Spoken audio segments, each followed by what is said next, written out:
My name's Sarah Watt and this is my new room. It's less than a year old and it's something I've wanted for my whole life. So I designed it myself and planned it so that it's got all the right light that I want for drawing. It's got a nice space to write. It's at home. I used to have a garage, then the garage fell down and so I moved inside and I had to share the room with kids and computers and stuff. So this is actually my first room of my own. I find light quite important. I think it's important even for my mood. I really like it here because to most people it looks out on the backyard, which is a complete mess, but I see what it's going to be in the future when my trees have grown and my garden's finished. But I love being able to see the weather come in. And so it's not just about the light, it's about seeing out and not feeling like I'm cloistered in some dark hole.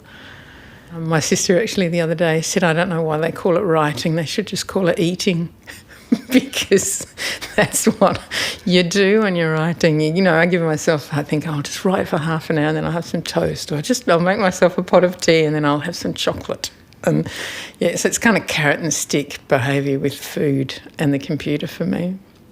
This is just the general clutter that kind of starts building behind my computer. It ends up with sort of notes, but a lot of it's just inspiration or just family pictures and stuff. But mostly I just find I need pictures to push even the written word. I've had that picture of my dad and that's my son when he was a baby up for a long time just because it, I had that up there when I was writing Look Both Ways and that had a bit to do with my dad and how I felt about him. So, that's a picture of me in San Sebastian, which I think, whoa, I was there. And when I do storyboards, even for filmmaking, my writing's illegible and my pictures are illegible. I'm not a natural drawer.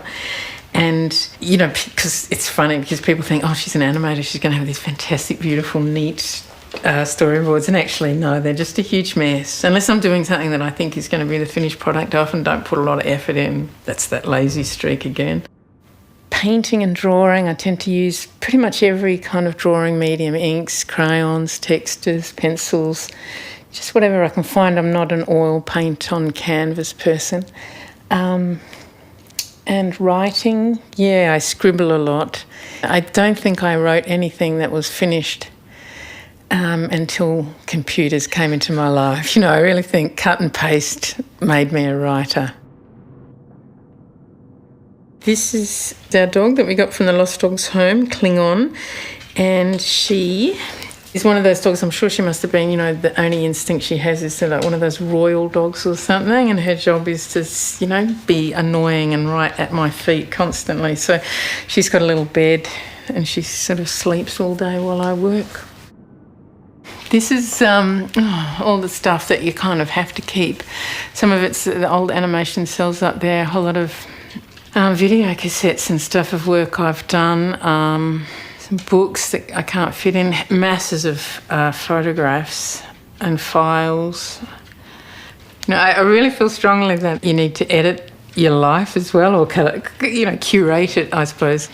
I suppose I tend to just pick up things, and like that one of the girl looking over the cliff I've had since I was a child, and that's my grandmother. So it's a bit undone, but I actually think I do have such a keen sense or need for things to not clash that they often end up not looking awful, because... well, in my eye. So everyone else thinks, it's just a big mess. But to me, it's like, oh, no, it's just in progress and nothing's clashing. So it's all right.